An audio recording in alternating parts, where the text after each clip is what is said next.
You take a seed, you plant it, you grow it, you dry it, you roll it, you smoke it, and it goes down smooth. Hey! Spanning the continent to bring you the truth about cannabis and marijuana law reform. I smoke pot and I like it a lot. The Russ Belville Show, the voice of the marijuana nation. Now, here's your host, Radical Russ Belville. Good day, tokers and tokettes and non-toking lovers of liberty. It is Tuesday, October 7th, 2015, and it's got to be 420 somewhere in the world. Thanks for joining us for our next 2 hours of news and interviews you can use for the cannabis community. From coast to coast and everywhere in between, 4 down and 46 to go. We will keep doing this until marijuana is legalized all throughout the United States, and then we'll start on the rest of the world. So join up with us if you're new. Thanks for joining us here. New listeners, always glad to have you here. And tell your friends about the Russ Belville Show. You can find us on radicalruss.com, 420radio.org, and soon to be on cannabisradio.com. Get all the information you need out at 420radio.org. This podcast is absolutely free, and it is so because of our VIP supporters and our sponsors. So thank you so much for making that possible. Coming to you live from beautiful legal Potland, Oregon, where marijuana legalization has taken root. But in my article on marijuanapolitics.com today, I point out how Oregon statewide legalization isn't really statewide. That is, we've legalized in Oregon, but they haven't really legalized in the state of West Idaho. Oh, you didn't know there was a state of West Idaho? I'll tell you all about it in hour 2 in our Toker Talk Radio for our live listeners who are sticking around, or our VIP members at 420 Radio who get those replays. But basically, our state is split in half, and I'm on the good half. I get to be in the half that has pot shops and legal grows and all that stuff. We'll tell you more about that in hour 2. But for hour 1 today, we've got a really important guest joining us at half past. It's John Pardee from the Ohio Rights Group, a longtime activist for medical marijuana in the state of Ohio. As you know, Ohio has marijuana legalization on the ballot in 2015, and that legalization would likely create a medical marijuana program as well. We'll ask John about that and what the Ohio Rights Group thinks about the Issue 3 legalization and what they're aiming to do in the future. So stay tuned for that. Coming up after the interview, we'll have time for a radical rant. And in the rant today, we're going to talk, pardon the language, about the California clusterfuck. It's about the only proper word that will work. There are, 8 different groups now attempting to legalize marijuana in the state of California. Reform California came out with their language. Now I'm hearing from Drug Policy Alliance that there might be another bill that's being filed, somebody else that's going to put some millions behind it. We'll try to unpack that entire clusterfuck for you during the Radical Rant. Also coming up on the show today, right after the headlines, we've got in our Behind the News segment a terrible story, also from Ohio, of a young man, a student, high school student, who committed suicide after getting busted for marijuana because the officials, the authorities there, scared him so badly that his life was ruined, that I guess he decided it wasn't worth living anymore. So we will check that out. And also, we've got a Reefer Madness Debunked. The Oregonian here in Portland has come up with a ridiculous op-ed about voting age adults and their use of marijuana. We'll tackle all that right after the 420 Radio News. That's coming up next after these messages.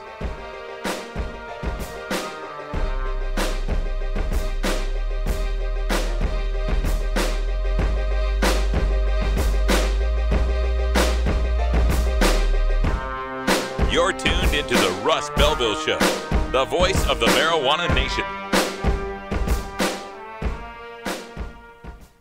420 Radio, turning red states and blue states green. Imagine life without taxes. Let New Era Certified Public Accountants, NewEraCPAs.com, handle your Cannabis 280E and tax strategy. Get your business prepared with New Era CPA's Cannabis Finance Bootcamp. NewEraCPAs.com. With years of experience in the industry, we are one of the nation's leading accounting firms for growers, dispensaries, and ancillary companies from Washington to California. NewEraCPAs.com. As a police officer, I walked the beat, served on the Vice Squad and SWAT team, and became an expert on drug addiction. I saw firsthand the effects of Ohio's destructive marijuana laws. Simply put, they don't work. Ohio spends over $100 million each year on this failed effort. It's time for marijuana reform, so law enforcement can spend their time cracking down on real criminals and making Ohio a safer place for our families. Vote yes on 3.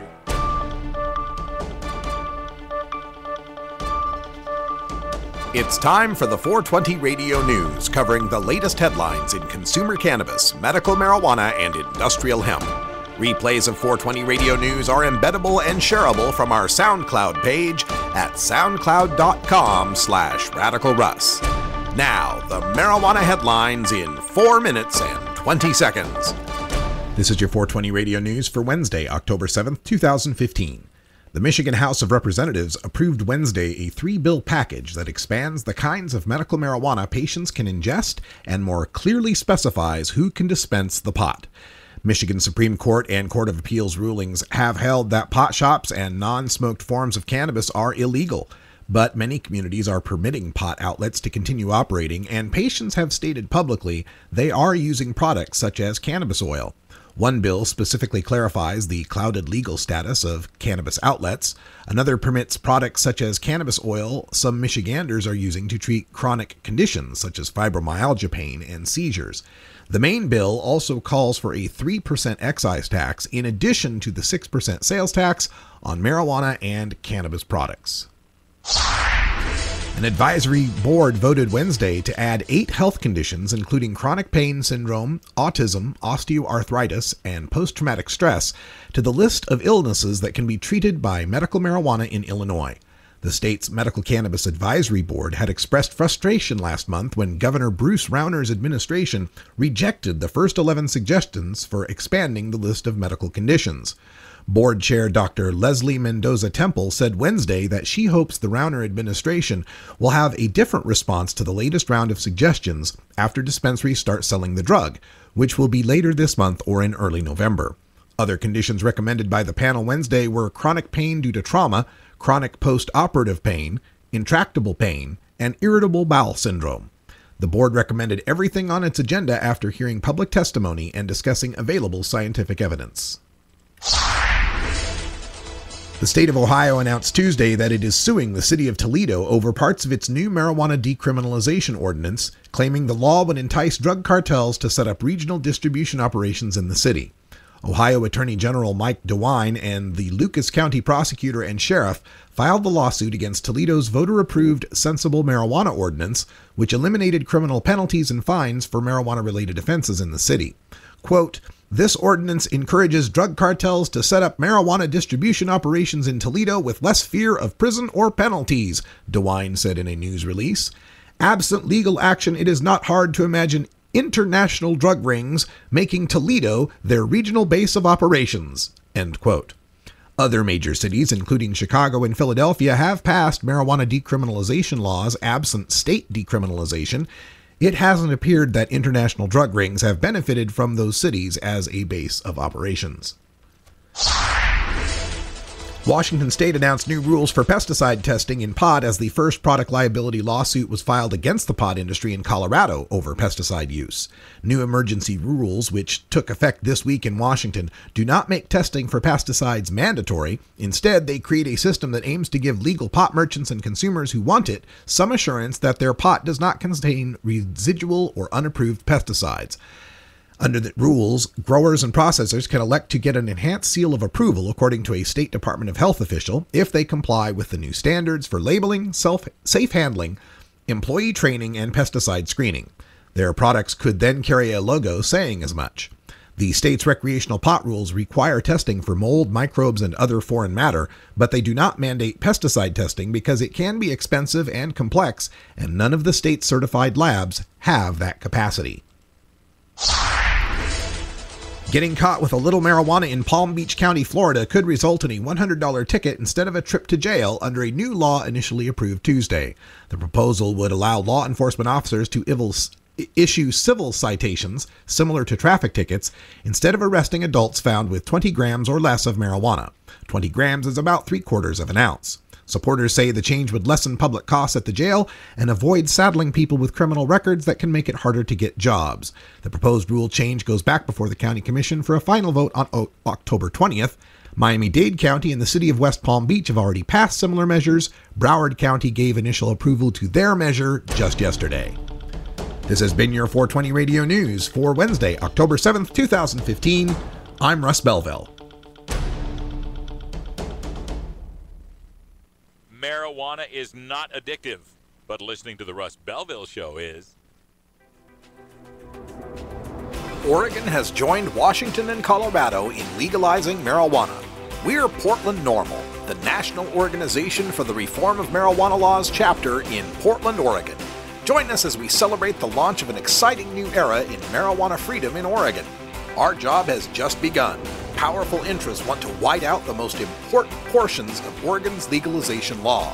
By joining Portland NORML, you add your voice to the thousands who voted for Measure 91 and want it to be implemented as written. The people have spoken. Now it is time for the legislature to obey the will of the people.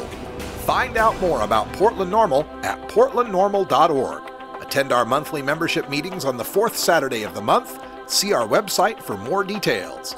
Portland NORML, ensuring responsible adult marijuana consumers are afforded the same rights, privileges, and responsibilities as beer drinkers.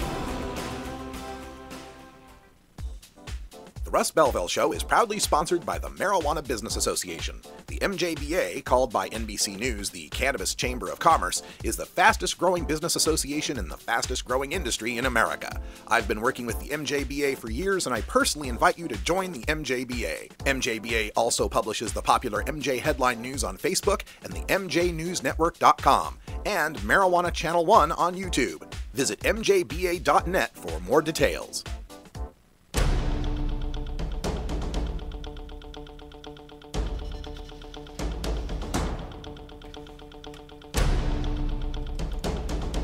Today and behind the headlines, we head back to the state of Ohio, where Fox 43 is reporting student wants school administrators and police to be held responsible for classmates' suicide. The suicide happened to a sophomore at an Ohio high school in Geneva, Ohio. His friend Hayden Long is the name of the sophomore who committed suicide.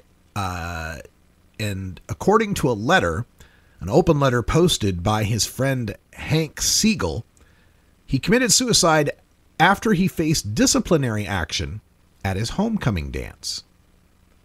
I'll just read the letter to you from Hank Siegel. Today, our family of Geneva has lost a loved one. Hayden was a great student in class, a determined athlete, and a wonderful, friendly human being. He was a faithful friend and someone who everyone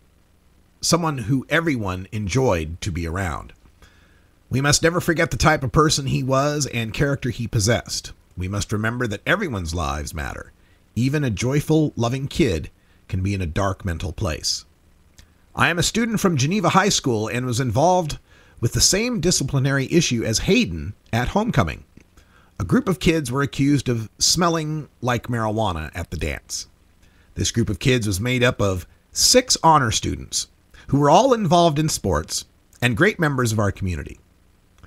What happened was a 2-week suspension from school, possible criminal charges, suspension from all sports, and loss of driver's license. I was exposed to some things that I would never want to see again when I was in the room where we were taken. We were questioned without our parents, and they forcibly took my keys and searched my car. When I stood up for myself and asked if they had the right to do this, I was told, quote, "It's cute you think you know your rights," end quote. Hayden was looked in the eyes and verbally attacked by Mr. Welter Holt, Mr. Mark John, and Officer Gonzalez. He was directly told that he had ruined his life by our school administrators. The students were told they would fail their classes, had ruined their academic careers, and had made the biggest mistake of their life. A minor issue was turned into a life-changing catastrophe by these negligent and vicious men.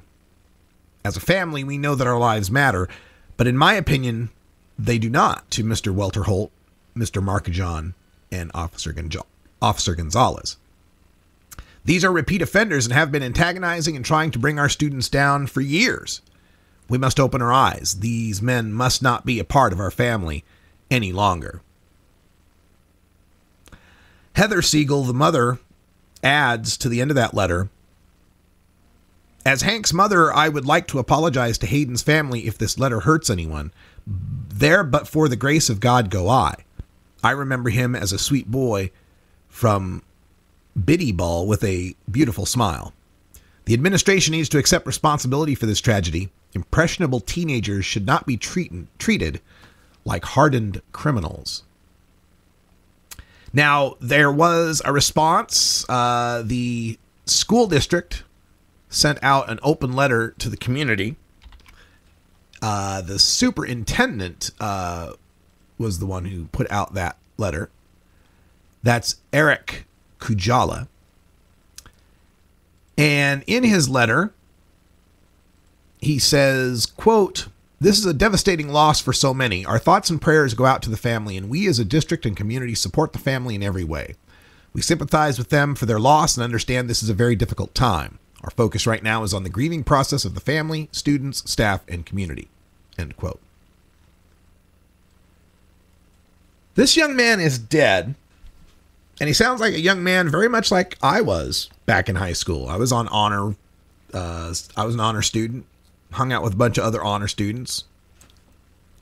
But because they smelled like marijuana, they had to be punished. Despite the fact that they're honor students and they're all involved in sports, it does not appear that their use of marijuana was causing them any difficulties until they were caught for it. They weren't dropping out of school. They weren't failing to participate with the rest of the kids in activities. Good kids. Now, we don't want kids smoking pot. I understand that. But to scare the hell out of them, to tell them they've ruined their lives, that they'll fail all their classes, that's a hell of a lot of stress on these kids, especially honor students who are probably thinking about, oh my God, my full ride scholarship, my academic career is over. What do I have left to live for?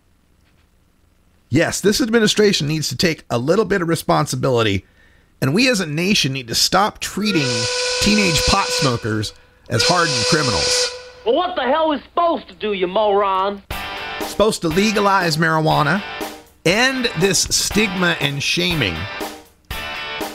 And when it does come to teenagers getting involved with marijuana, examine the context. Look, if the kid's doing good in school, has a job, is active in sports, what's the problem?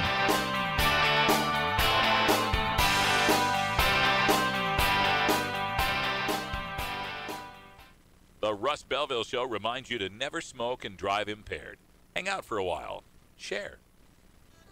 The Fingerboard Extension has fretted instruments to enhance your creativity. It has new and used guitars and banjos from beginning to high class. The Fingerboard Extension has National Resophonic, Husson Dalton, Larrabee, Heritage and Recording King guitars, and Mike Ramsey, Wildwood, Gold Tone, and Recording King banjos. The Fingerboard Extension also has drum stuff, used gear, and parts. Stop by the Fingerboard Extension, downtown Corvallis, Oregon at 120 Northwest 2nd, or check out the inventory on the web at fingerboardextension.com and reverb.com. Get.Buzz. .Buzz is the internet platform that fuels community interest, excitement, and new experiences. .Buzz is the premier online destination for internet users seeking the latest news on a variety of topics. .Buzz appeals to groups active in blogging, communications, journalism, advertising, and marketing. .Buzz offers registrants a stronger alternative to the shrinking namespace of existing top-level domain names, such as .com, .net, and .org. Get your name now at get.buzz.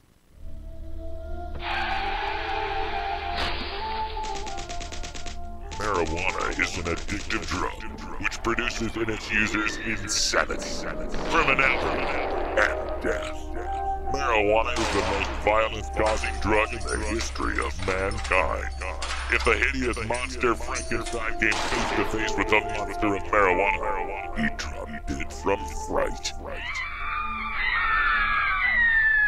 You know, it's not easy countering 7 decades of propaganda in a 2-hour show, but let's try. It's time for the Russ Belville Show's Reefer Madness Debunked. Today in the debunking, we take a look at the latest editorial from the editorial board of the Oregonian, the state's largest paper here in Oregon. It's entitled, Underage Pot Use Needs Containment as the Legal Recreational Market Expands. This is part of their editorial agenda. And yeah, you think, well, yeah, we don't want kids smoking pot. That could be really, really bad. But no, what we're talking about here is the report that was issued Tuesday by Multnomah County, and I covered this on yesterday's show. Multnomah County is home to Portland, Oregon. It's by far the most populous county in the state. The report was issued Tuesday that shows 1 in 3 Multnomah County residents aged 18 to 25 used marijuana in the past month, higher than the rest of the state and the nation. And as I pointed out yesterday, and I added to a comment today for the Oregonian, when you've looked at the numbers from the National Survey on Drug Use and Health for as long as I have, there are some truths that become pretty damn evident. Number 1, people aged 18 to 25 are the greatest consumers of weed, no matter where you look. Number 2, people in medical and legal states are the greatest consumers of weed. Number 3, people in urban counties are the greatest consumers of weed. So, we have the bulletin from Multnomah County telling us that the data taken from when marijuana was still illegal, remember, show that there's a lot of marijuana use in an urban county and a medical marijuana state among young people. Well, breaking news. Let me take a look at that bulletin. I'll put down this other one I've been reading from the Forest Service about where bears prefer to defecate, and this other one from the Vatican about which religion Pope Francis has decided to follow. Yeah, Multnomah County has greater than Oregon, greater than the United States. It always has. It has for the past 40 years. So it's not news here. And it's been that way throughout criminalization. We're now starting legalization, or at least on the western side of the state. The marijuana market is going to go indoors into pot shops that check ID and don't let minors in. And another thing about this, we're worried about 18 to 25-year-old pot use? Really? Well, first of all, 18, 19, 20, that's 3 years of it. And 21, 22, 23, 24, and 25 are 5 years of it. So already, what is that? 5/8 of the people we're talking about, roughly, are legal to consume anyway. So it's the 18, 19, and 20-year-olds that we have to have a problem with, right? Despite the fact that at 18, you can vote, you can join the military, you can buy cigarettes and cigars in this state, you can enter into contracts, and you can be charged as an adult for murder. But we're terribly worried that they're smoking a lot of pot. Another thing that they bring up in here, and let me get to some of these in the text. If the numbers hold, the health implications for adolescents are more worrisome and underscore a challenge now before the Oregon Liquor Control Commission. And then they say the brain grows and develops typically through age 25. So we got to protect young Oregonians from being enticed by the drug. Look, any enticement for that drug pales into comparison to what alcohol and nicotine can do to the developing brain up to age 25. But you see the state of Oregon promoting the hell out of craft brewing and craft wines and craft spirits, don't you? Not a whole lot of, we got to make sure that the 21-year-old drinkers don't drink as much. No, don't hear a whole lot of that, do you? Another thing the editorial board brings back up, 2/3 of Multnomah County 11th graders said it would be easy to buy pot. Well, yeah, guess what? Since 1975, the Monitoring the Future study has asked 12th graders, admittedly a year older, but it asked 12th graders how easy it is to get pot. And for the past 45 years, between 80 and 91% of them, nationwide, say it would be easy or fairly easy to get pot. So 2/3 of 11th graders, gosh, that's only 66%. 67%. That's a whole lot less than 80 to 90, isn't it? and saying pot was easier to buy than cigarettes? Again, we're talking about data that only went up to 2012, right? So pot easier to buy than cigarettes. When the cigarettes, you can get at age 18, but you have to show an ID to an adult who can lose his license if he sells them to you underage, who then has to unlock a cabinet that's out of reach to be able to get the cigarette for the kid. And somehow that's harder than the kid just going behind the shop class and meeting the other kid at the high school who's the weed dealer because it's profitable to be a weed dealer. Yeah, of course it's easier for the kids to get weed. It's illegal. There's no controls on it whatsoever. Until now. They also worry about the spike in cannabis consumption among young adults from 25% in 2003 to 32% by 2010. But again, cannabis consumption went up everywhere from 2003 to 2010. Oregon wasn't any different than any other place. They're desperate to find something to be afraid about, but the 100 or so outlets in Portland and 300 outlets in the rest of the state selling weed aren't selling them to the underage kids. That's the weed dealers in Eastern Oregon. We'll talk more about Eastern Oregon in hour 2. Weed dealers paradise, West Idaho, where all your consumers are legal to possess and all your low-level growers are legal to grow 4 plants and possess a half pound. But there's no place for those legal consumers to buy any weed except from you. That's right. Come to West Idaho, the weed dealer's paradise. When we come back, we're going to speak with John Pardee from the Ohio Rights Group. You're listening to The Russ Belville Show.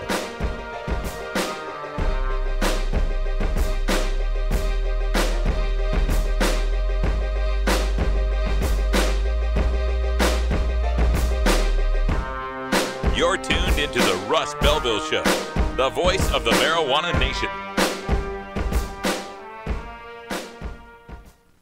You're tuned into The Russ Belville Show, the voice of the marijuana nation. Hey everybody, it's Radical Russ here from 420 Radio, inviting you to be like me and get your ink done at Lucky Horseshoe Tattoo, Fort Worth's most female-friendly, clean, sterile, awesome tattoo shop. Thomas and his crew are true artists who can design you a custom piece or use a design you bring in. Lucky Horseshoe Tattoo also offers all styles of tattooing as well as piercings and all-around fun. In the DFW area, stop by Lucky Horseshoe Tattoo and tell them Radical Russ sent you. Trust me, it'll feel awesome. At Herbie's Cannabis Seeds, we pride ourselves on bringing you the best quality seeds from the world's most respected cannabis seed producers, all at the lowest online prices. You can find Herbie's Seeds at herbiesheadshop.com. All cannabis seeds are sold as souvenirs and as a means of preserving cannabis genetics. Herbie's Seeds in no way intends to condone, promote, or incite the use of illegal or controlled substances. We strongly urge all prospective customers to check their national laws prior to placing an order. Herbie's Seeds at herbiesheadshop.com. Proud sponsors of The Russ Belville Show and 420 Radio.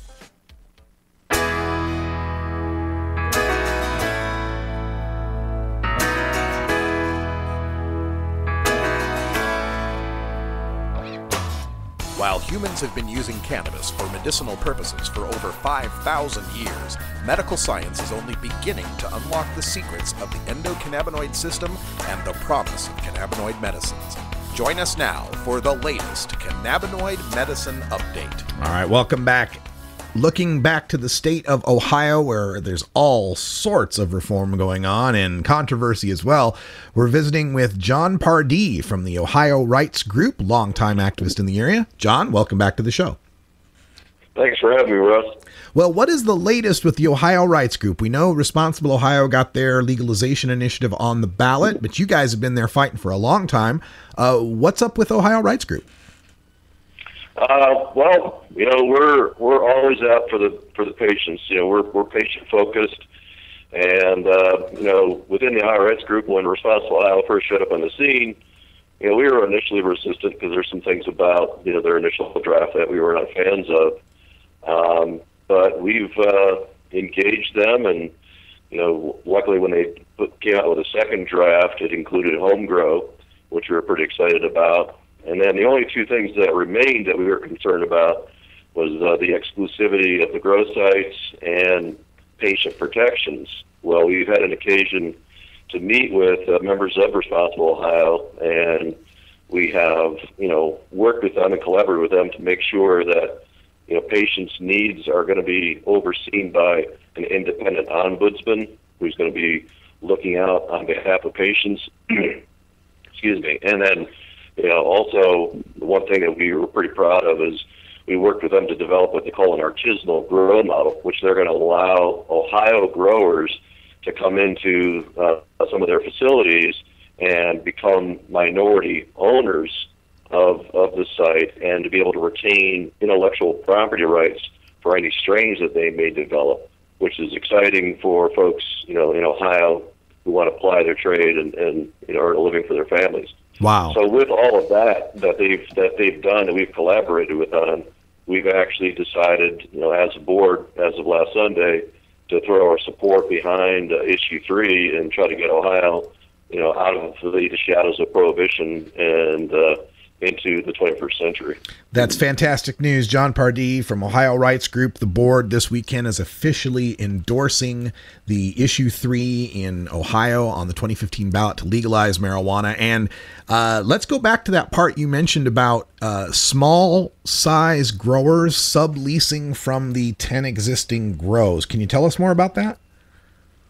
Yeah, we've been trying to engage them and to understanding how important having that independence is to our community. I mean, very well, Russ, the cannabis community, they're a very independent bunch.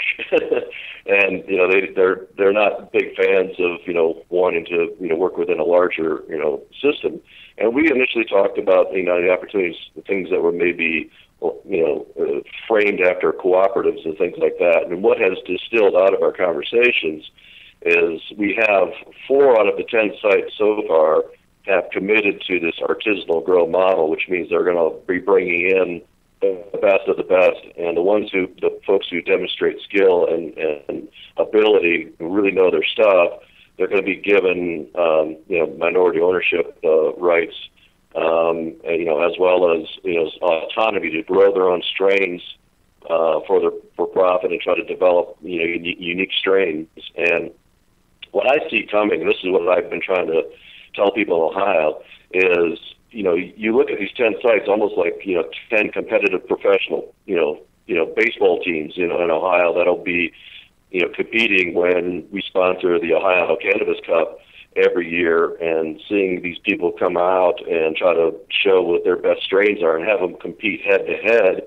And so they're almost like Major League Baseball players. The really good growers are going to be people that will be coveted, and they're going to be offered, I think some pretty substantial incentives to grow for these other centers, because it's going to reflect well on them to have these quality cultivators, working in their centers. It's going to be great for their business.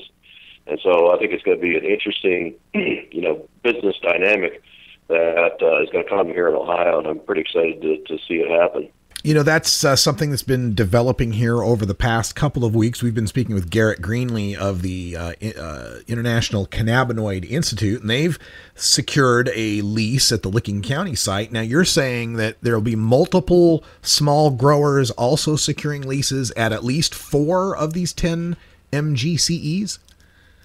Yeah, we've gotten 4 to commit, and we fully expect many more will come online, because what they're going to find is they're going to want to incentivize, the top growers in the state of Ohio. I mean, just like anybody else, if you're really good at what you do, you're going to be sought after. And, the centers that do offer the top growers, ownership, stake and intellectual property rights, they're going to grow all the best stuff. And the ones who don't sign up, I think, honestly, are going to be left behind And I think it's, they're going to see the value of giving, their people, that kind of stake, in exchange for their increased reputation, increased market share.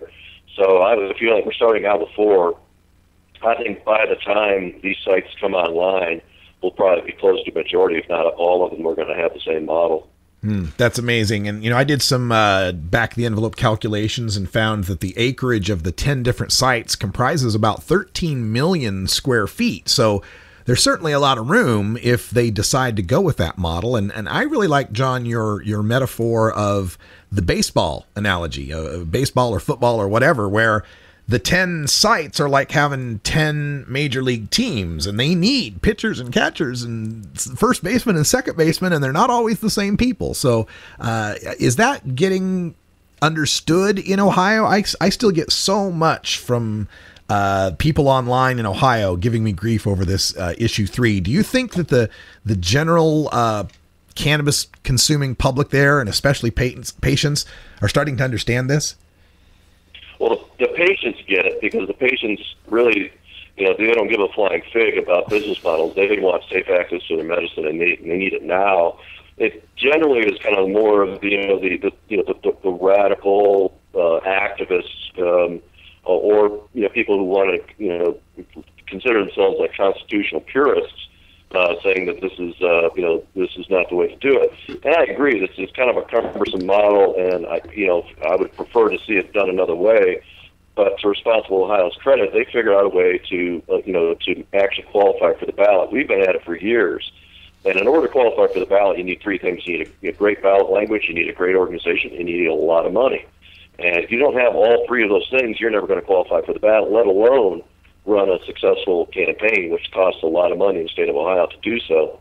And Responsible Ohio has figured out how to do that, and that's why we're on board, because we honestly, if this goes down, if this doesn't pass, I'm very doubtful that another group is going to be able to put together all the winning pieces they need in order to not only just to qualify for the ballot, but to go up against the State House and the Attorney General, all these forces that are trying to stamp it out and actually win. And these guys have a chance at winning if we can get the activist community to realize this is our shot. Let's get it done. Let's end prohibition, which is the biggest monopoly in the state of Ohio, and then let's work to make the system better as time goes on.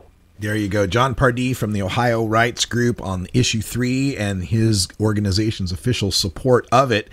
And you bring up a lot of the points that I bring up with people, and I point out that 45 years of Nixon's war on drugs, and this is the first time Ohio's had a chance to vote on it. And sometimes the critics will say, well, the investors say they'll try again in 2016 or 2017. Something better is bound to come along. But there's that issue 2, which is the anti-monopoly amendment that's being voted on. If that thing should pass, do you think these investors are going to want to try again?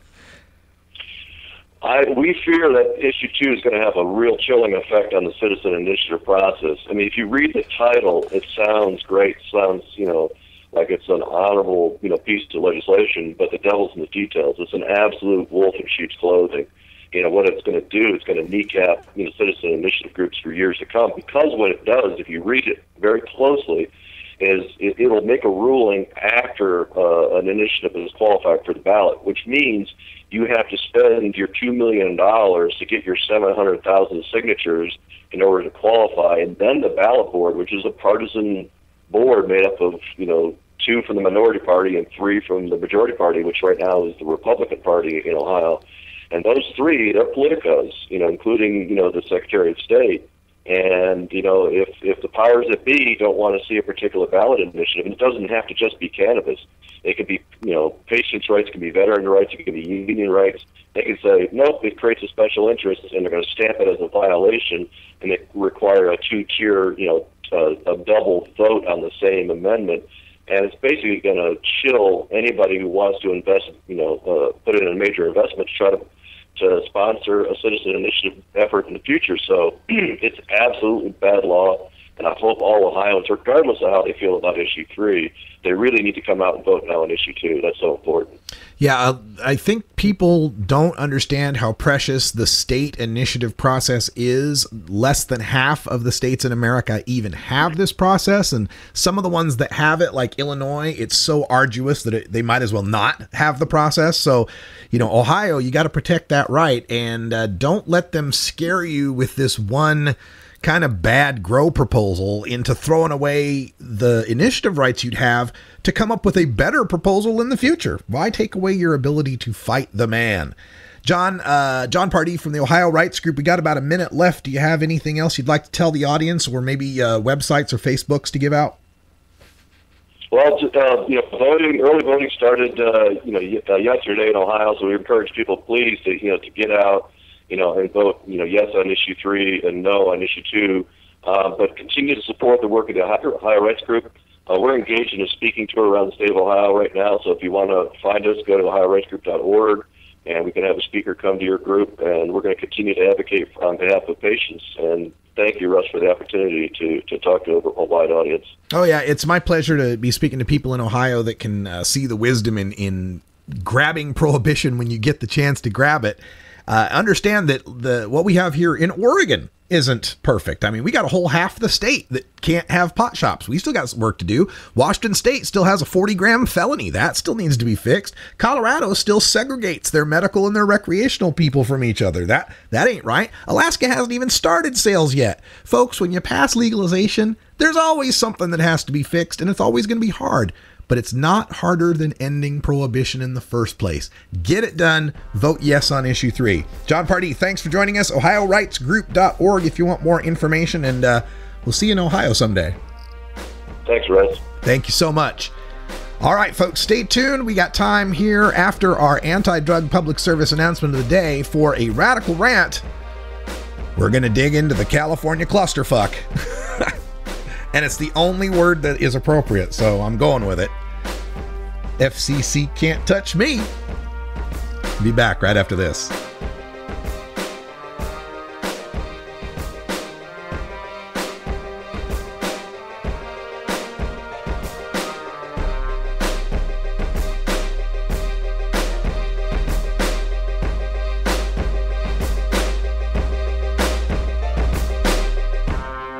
You're tuned into the Russ Belville Show, the voice of the marijuana nation. The Russ Belville Show. We're as much like Cheech and Chong as ordinary Americans are like the Three Stooges. Hey, Mo! Adam Hand of Handmade Apparel produces quality custom designs for t-shirts, hats, and other apparel. Handmade Apparel is the official design shop for 420 Radio, among many clients who rely on Adam Hand for everything from short-run custom projects to full-run clothing lines. Visit handmadeapparel.biz to browse the selection of handmade gear or to get a personal quote for your own designs. Handmade Apparel, a proud supporter of 420radio.org.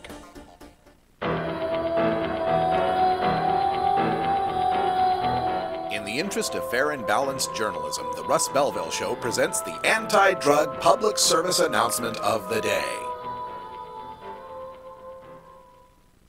New research shows a permanent drop in IQ when marijuana is used regularly before the age of 18. Marijuana, it lowers intelligence. This has been the anti-drug public service announcement of the day.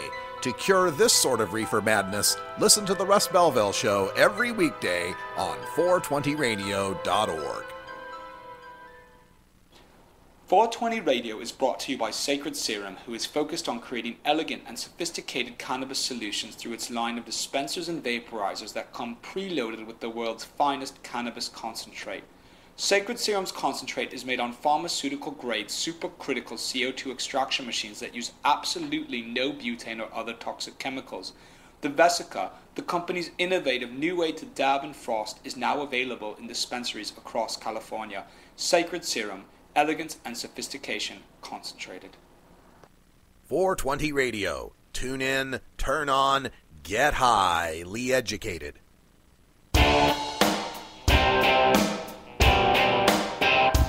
We must wage what I have called total war against public enemy number Number 1. I support a change in law to end federal criminal penalties for possession of up to 1 ounce of marijuana.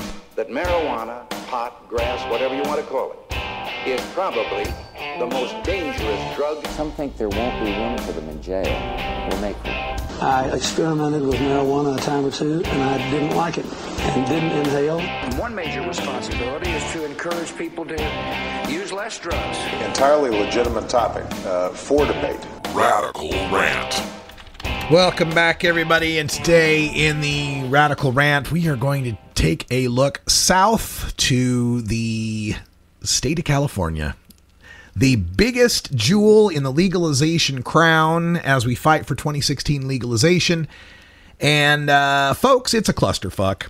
I don't know how else to explain it. Oh, my God. All right, so we reported last week of how Reform California, was informed by, or Drug Policy Alliance, I should say, had distanced itself a bit from Reform CA.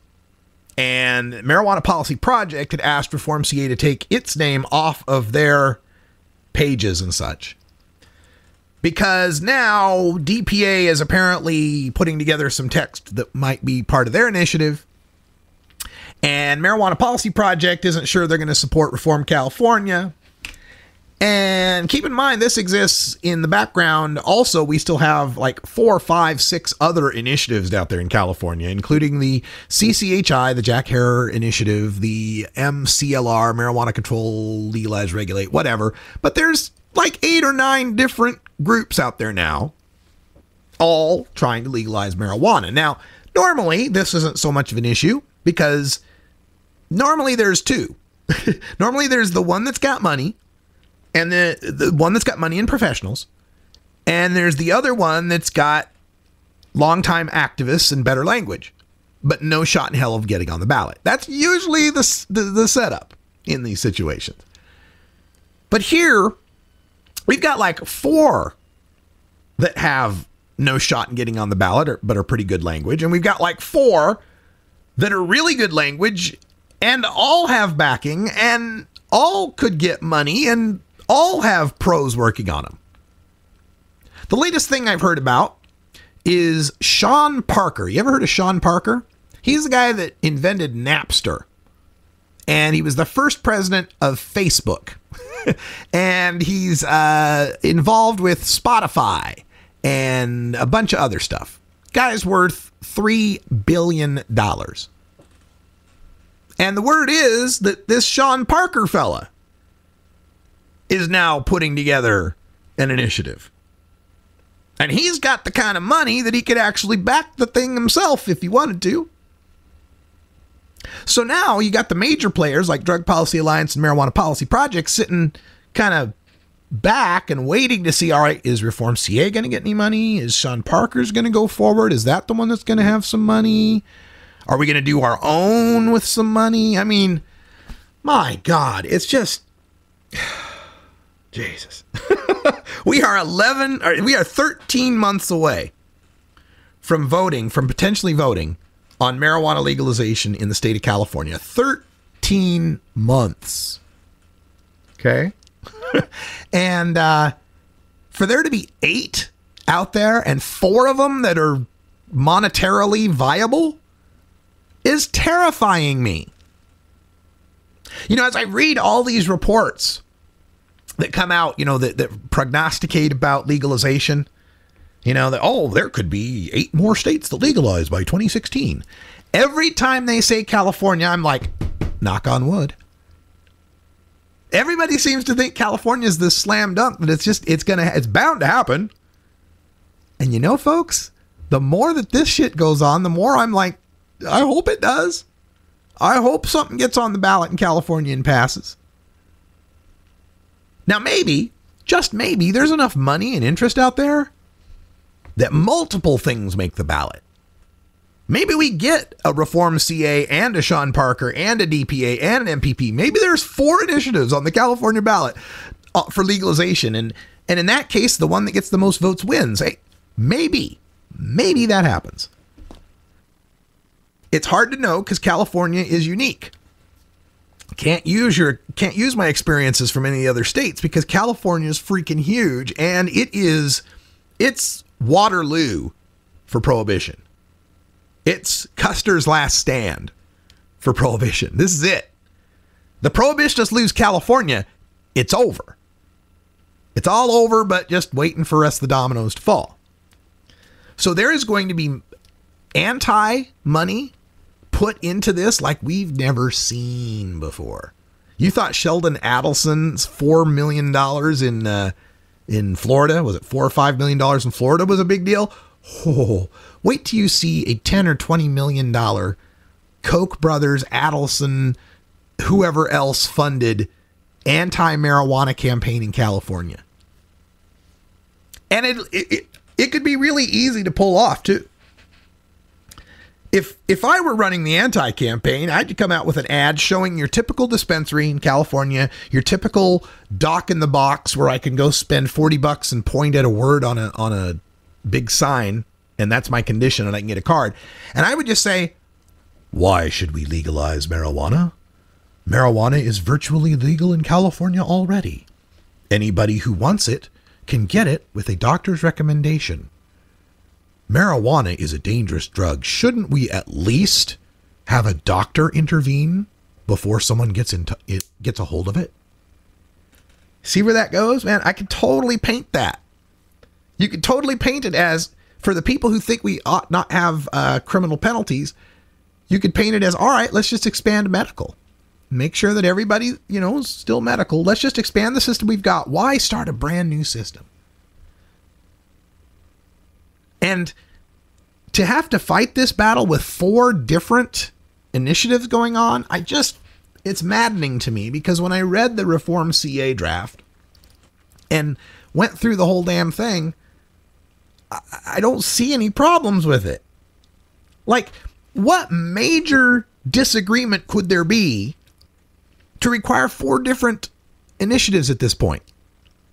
I mean, I know the major disagreements for the kids table initiatives, right? I know their differences are like, well, if you can't have 30 pounds of marijuana at all times, then it's not legal. If it doesn't immediately free all the pot prisoners, it's not legal. So I understand, those could be some major points of disagreement that would cause there to be a need for different initiatives. But what is a Parker initiative going to do that's going to be any different than what Reform CA is doing? Legalizing an ounce, like every other initiative has, legalizing up to £1 or decriminalizing up to £1, better than what Oregon has done. Institution of pot shops, growers, keeping the small growers in mind by having a small artisanal tier for growers less than a half acre. Protecting people's medical marijuana patients' rights in employment, housing, so forth, medical care.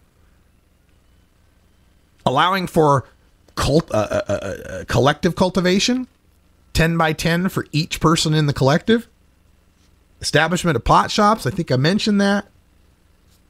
Specifically rejecting metabolite and active THC as means of detecting road impairment. What else do we need in this? What is missing? I just cannot imagine that we hit 2016 summertime, early fall and September, and the airwaves in California are blanketed by 4 different ads, one for each for a different legalization. And whether or not that leads to confusion or people just getting sick of the whole thing, having 4 different sets of messaging going out there versus one steady and consistent drumbeat for prohibition. Why can't we all just get a bong? Why does there need to be this difference between all of us?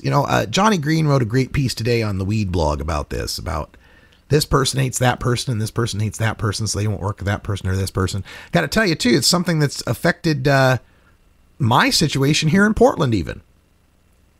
We were damn close to not having a Portland Normal booth at the Portland Hempstock next weekend. because of this person hates that person, this person has a beef with that person.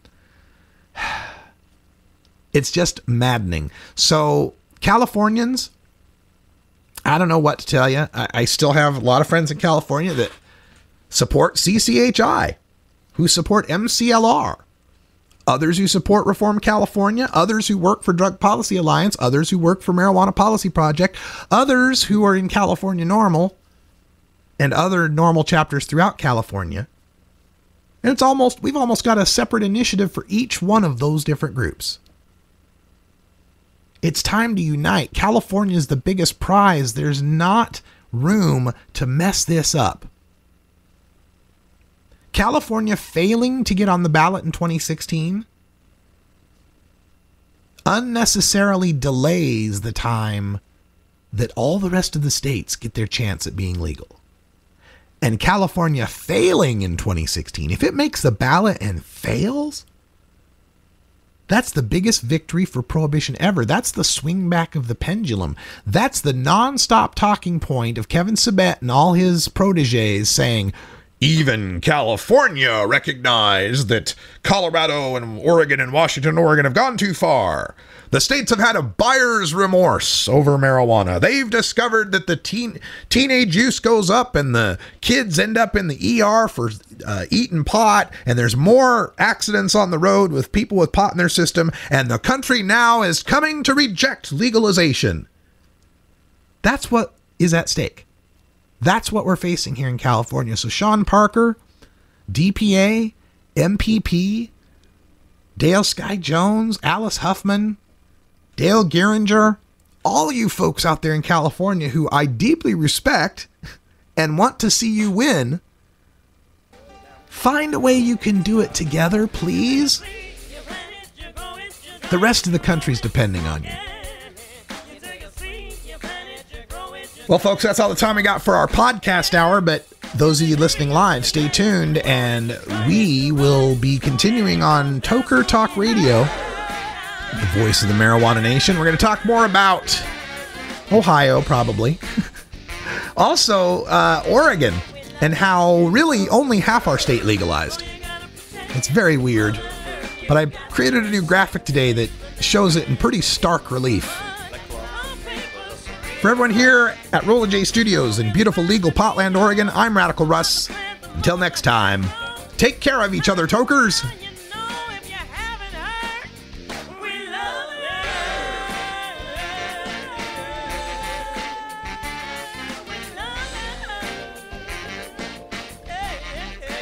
This is the Russ Belville Show. The Russ Belville Show is blogging and podcasting daily at radicalruss.com.